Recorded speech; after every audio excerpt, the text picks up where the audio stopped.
السلام علیکم ورحمۃ اللہ وبرکاتہ۔ الحمدللہ وحدہ والصلاۃ والسلام علی من لا نبی بعد۔ اعوذ باللہ السمیع العلیم من الشیطان الرجیم۔ فرجع البصر هل تری من فطور۔ جادو، جنات اور نظر بد، ان کے متعلق چند گزارشات کرتا ہوں۔ بیماری جب انسان کو لاحق ہوتی ہے تو اس وقت پہلی بات تو یہ ہے، علاج اور معالجے کے اندر نظر بد جو ہے اس کا بھی علاج ہو جاتا ہے، اور ایک ہوتا ہے جادو، جادو کا بھی علاج ہو جاتا ہے، جنات ہیں اس کا بھی علاج ہو جاتا ہے۔ بعض پیشنٹ ایسے ہوتے ہیں جن کا علاج نہیں ہوتا، سب کچھ کرنے کے باوجود وہ کلیئر نہیں ہوتے، حالانکہ قرآن مجید ہر بیماری کے لیے، ہر چیز کے لیے شفا ہے، لیکن وہ جو کلیئر نہیں ہوتے وہ اللہ ان کو شفا نہیں دیتا۔ اس کی وجہ کیا ہے؟ اس میں ایک چیز ہوتی ہے اللہ تعالیٰ کی پکڑ، ایک نظر بد، ایک جادو اور ایک اللہ کی پکڑ۔ باقی تمام چیزوں کا علاج ہو جاتا ہے، جو اللہ کی پکڑ ہوتی ہے نا اس کا علاج نہیں ہوتا۔ جتنا بھی معالجین جتنا مرضی زور لگائیں اس کا علاج نہیں ہوتا، جتنی دیر تک یہ آدمی اپنے اللہ سے رجوع نہیں کر لیتا۔ اللہ سے رجوع کرنا یہ سب سے اچھی بات بھی ہے، اور اس کے علاج کے لیے یہ ضروری بھی ہے۔ ورنہ آپ دیکھیں، بے شمار لوگ ہم نے دیکھے ہیں، معالجین تو زور لگاتے ہیں، سب کچھ کرتے ہیں، لوگ بتاتے ہیں فلاں آدمی آپ کے پاس آیا تھا اللہ نے ٹھیک کر دیا، فلاں آیا تھا ٹھیک کر دیا، لیکن ہمیں پتہ نہیں کیا بات ہے، یا ہمارے پیشنٹ کو کیا مسئلہ ہے۔ یہ چیزیں پوچھنے میں، سننے میں اکثر آتی ہیں۔ حقیقت میں ہوتا یہ ہے، معالج جو ہوتا ہے وہ تو زور لگاتا ہے، لیکن جو پیشنٹ ہوتا ہے وہ اپنے آپ کے ساتھ سیریس نہیں ہوتا۔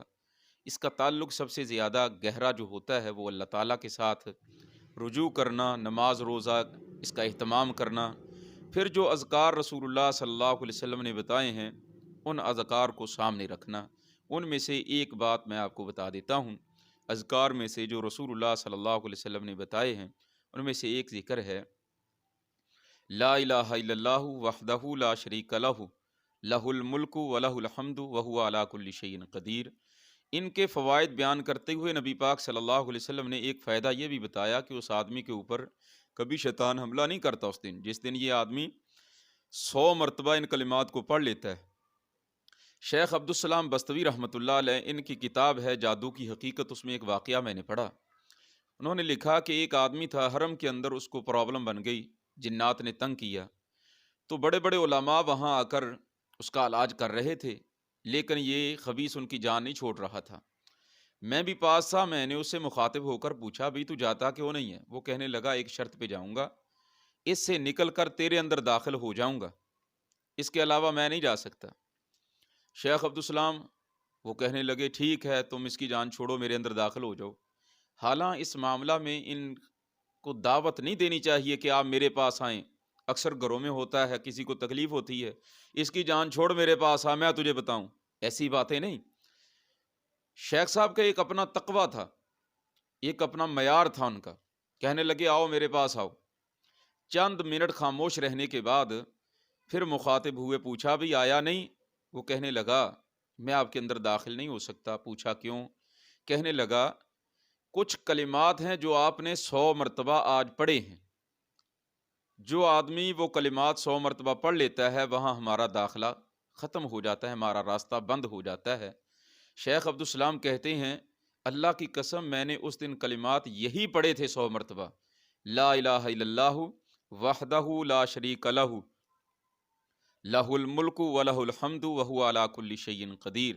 یہ 100 مرتبہ پڑھنے سے اللہ تعالیٰ شیطان کے شر سے انسان کو محفوظ کر لیتا ہے۔ اللہ سے دعا ہے اللہ ہم سب کا حامی و ناصر ہو، او کما قال النبی صلی اللہ علیہ وسلم۔